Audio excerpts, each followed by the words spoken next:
Hello everyone, this is another nature trip.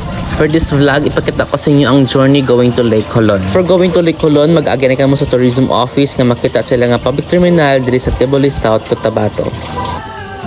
This nature trip won't be possible without Aga Trip. So thank you so much, Aga Trip.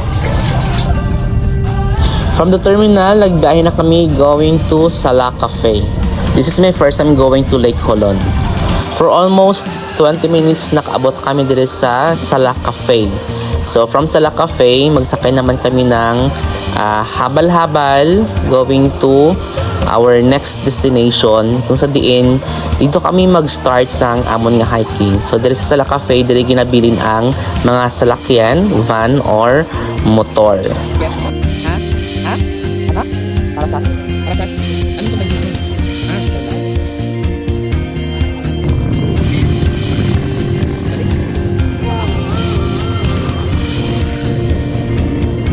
From Sala Cafe, nagsakay kami sang habal-habal going to Sitio Collie. Kuntiin mag-start kami sang amon nga hiking. Ang pamasahe sa habal-habal going to Sitio Collie is around 200 pesos. Not sure with the price. Kung nagsakay ko sa habal-habal, na-amazing ko sa mga driver dire sa Tiboli kay magpadalagan sila isang motor, wala agad sila yan naga-pulba, wala agad sa minor-minor, maski ano pa kabudlay ang alagyan, go lang Japon. So ikaw nga nagasakay, so dapat kailangan malakas talaga yung loob mo na hindi agad mahadlok or hindi agad makulbaan, kaya dapat confident ka agad sa imo nga driver. So maski ano pa kabudlay sang alagyan, go lang Japon. So from Sala Cafe going to Sitio Collie, so ano siya kabudlay ang alagyan, di ba? Kinasipon ako guys. So makita niyo sa alagyan niya, dati siya kabudlay, pero ang mga driver do so wala lang sa ila. May time pa ako sa do feeling mo do mabangga ang imong mga tuhod sa mga banglid ng kinaalagyan. Kag maski pa kabudlay, hindi sila ya mga hamba nga naog lang anay, hinay lang or what. So tuloy-tuloy lang gid ay dalaga ya do sila kabalo nga may angkas sila. So pag abot mo dito sa Sitio Collie, gusto mo na lang gid ipungko-pungko kaya ang imo nga legs nagsararakit na, ang imo tiil nagsararakit nakapamugong kay man pretty kabudlay.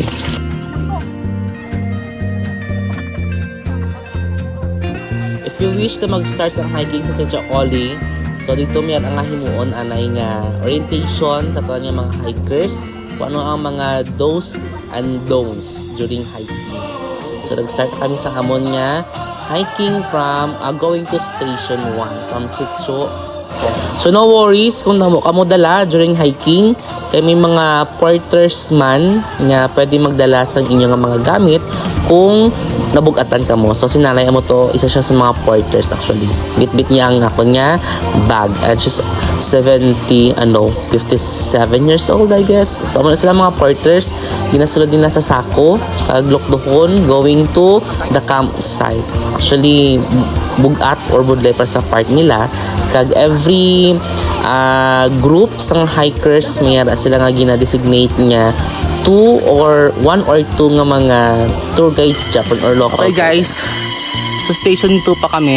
Upod ko si Kuya. Paano mo Kuya? Station 3 na sir. Pangalan mo? Jan. Okay pa, may mga porter kami mga pod. Kuya lang tao. GR. The GR. Sir naka-green. Yes. So sila mga porter dito sa Lake Colon. So lapit yung kabot sa station 3, lapit na lang ba, layo pa? Sa Station 3? Oo. Lapit na. Ang balas ko. Doon lang ko obra ba? Kung hipahin mo yung kunin sa balay ka nag-obra mayad pa. Okay, so see you sa station 4. Station 3 pagali diay. So this is the station 3. So gamay lang siya kubo. Then yan asang gamay nga baraklan sa mga tubig, candies, itlog or pastel. So from station 3 naglakad naman kami going to station 4. Upod ko si ate nga tour guide. Station 4 is the view deck. Muna siya ang view deck nga gina picturean kung magkadto ka sa Lake Hulon. Nga kung sa diin makita ni mo tong bato nga ginatungtungan nila, tagang imo nga background is the full view sang Lake Hulon. So ano siya silang mga hikers, mga iban nga nasugata namon nga pababa na sila kaysa sa La Cafe sila nag-start hiking, so mag-end sila sa Sitio Collie. So kami nag-start kami sa Collie, then mag-end kami sa La Cafe. So si Kuya isa sa mga tour guide Japon. Kita kami sa view deck.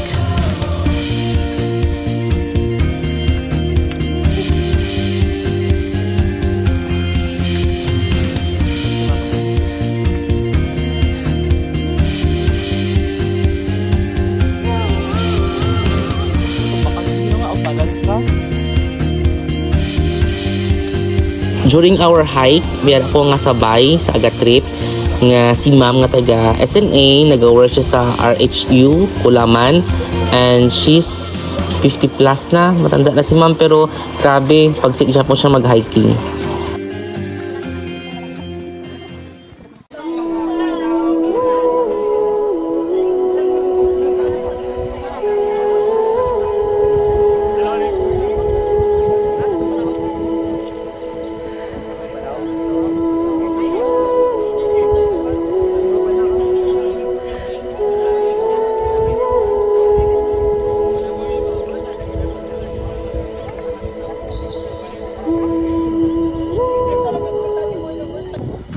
Amo niya behind the scenes sa mga nagbinag picture sa Lake Hulon.